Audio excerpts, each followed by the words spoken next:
Hello everybody, this is Mike Fauché, and in today's video we're going to cover version 1.4 update to the QFirewall from QNAP. QNAP updated its QFirewall at the end of July, and they've addressed many of the issues that have plagued the previous version. To learn more about these fixes and enhancements, and watch the rest of this video. And if you haven't already done so, please subscribe and hit that notifications icon so you'll be notified when there's new content.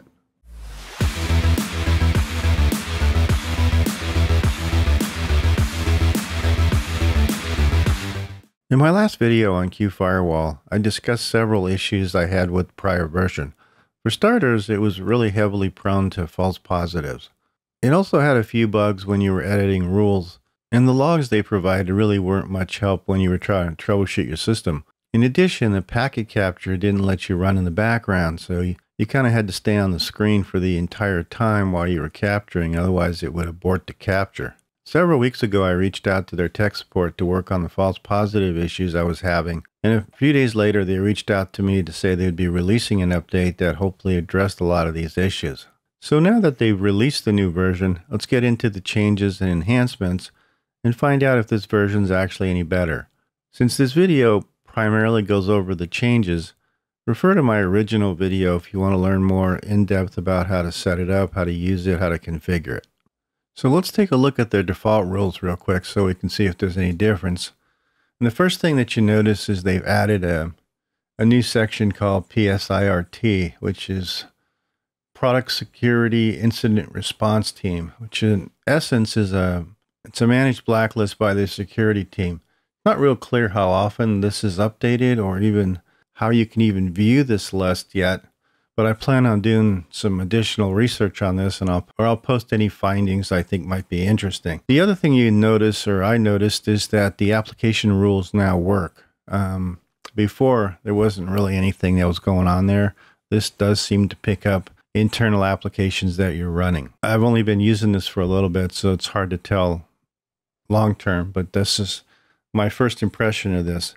The rest of this looks pretty much the same. The next thing I noticed in the event count is you get a little more detail than you were getting before, which is really helpful. It's not perfect yet. You're not getting a whole lot of information on internal events or packets, but at least externally, you're getting a little bit more information on what's actually connecting to your NAS or attempting to connect to your NAS.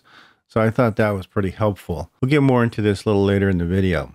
And arguably the biggest change is in the capture events section. So there's a couple of things that are going on here. Number one, if you start a capture and you want to click off another screen, the first thing it used to do before is just abort.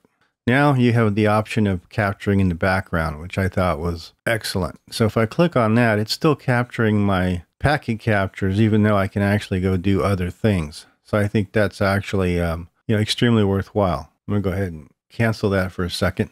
And the other thing I noticed, aside from all this on the top here and a couple of misspellings, the key thing here is they've given us an automatic section. And I think this is a real game changer in terms of trying to troubleshoot and capture stuff on your system. And basically how it works is you can set capture settings for the intervals of events. So in other words, how many events are actually taking place.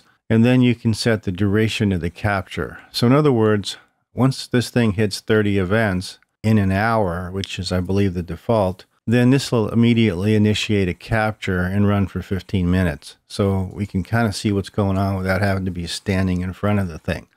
And then what it'll do is it'll start listing the files it captures so you can go back and review them later. So this is actually really, really helpful. And of course, you can turn this off at any time. Of course, all these features are great, but they're not worthwhile if the software itself doesn't work. The item that I'm probably most happy with appears to be in the way they've addressed the false positives. So if you look at my screen, you can see here that I'm barely getting 2 events that are taking place, anywhere from 2 to 4 that are taking place at any time, which is really a manageable number because there's probably some things going on that I haven't actually found yet. But if compared to the old version, it was 10 to 20 times more than that, sometimes much greater than that, and never really knew where it was coming from. This is a real improvement, and I think they've made quite a bit of strides into not just flagging out positives or false positives. The other thing I want to show is based on their recommendation in the top here in the capture events, I actually downloaded Network Miner, which I found to be much easier to actually analyze the captures versus trying to use Wireshark. It's a lot more straightforward, and it actually helped me find a few other things that were probing around my network that I probably didn't need. So in total, it's much needed update that makes the app a whole lot easier and kind of a must-have to put on your NAS, especially if you're trying to use the old version. This is now in a position where I would probably recommend you give it a try. It was questionable before. I mean, it certainly was a hit and miss depending on your system configuration. But now it seems to be far more stable and a little bit more informative. It's certainly not perfect. I still wish it would have come with its own viewer so that we could look at the captures in the app rather than trying to go to a third party.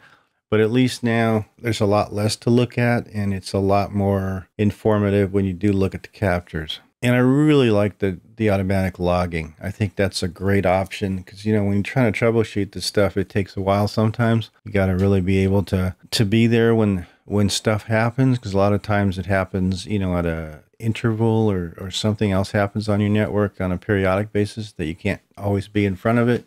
So having this feature really helps. I'll post any updates on any new releases going forward, and I think this now becomes a critical part of your NAS security. That's about it for today's video, and I hope you've enjoyed it. So don't forget to hit that like button. Thanks for watching, and I'll see you on the next video.